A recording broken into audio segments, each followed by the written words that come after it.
ان انا بنت متجوزه في مركز جنبنا. مالها؟ بنت متجوزه في مركز جنبنا. وبعدين هي غضبت 15 يوم. غضبانه. ورحنا بعد ما غضبت 15. ايوه. ورحنا بعد 15 يوم رحنا اشتكينا. اشتكيت على طول كده؟ ايوه. وبعدين واشتكيتوا ليه؟ ما صبرتوش شويه ليه؟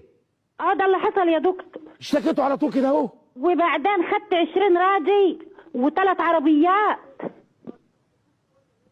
ورحت فين؟ ما اسمع يا دكتور.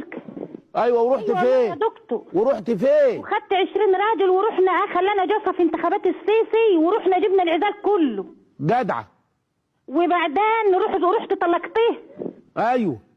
وبعدين احنا دلوقتي جبنا شهود زور ان احنا بناخدوا العزال، ان احنا ما خدناش العزال وبنطالبوا بالعزال تاني. ايوه.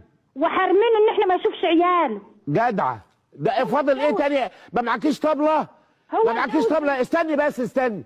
انت حد مأجرك عليا يا بت؟ والله يا دكتور ده اللي حصل. وايه اللي جاب انتخابات السيسي للعدوان والافتراء؟ ما من ايامها. لا يعني وبتكيلي لي ورا بعضه وبتعترفي انك هيشيل العيال عنه، عايزه تدخلي الجنه؟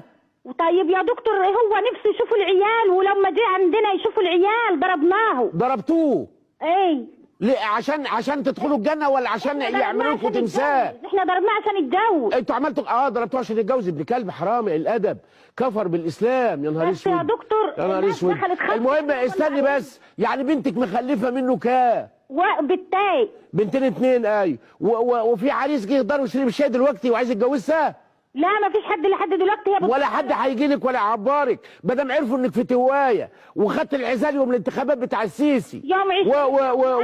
وعجنتوا الراجل عجن لما جه يشوفوا علاده.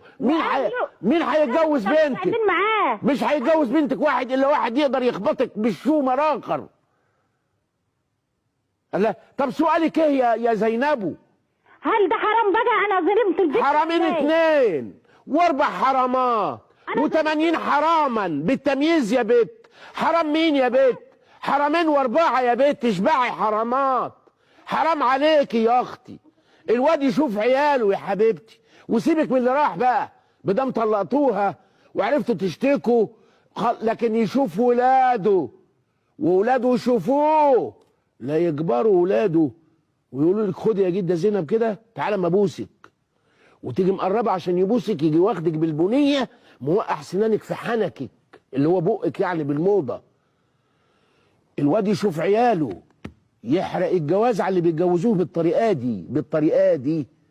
الواد يشوف ولاده وولاده يشوفوه. يا زينب هتولعي يا زينب انت واللي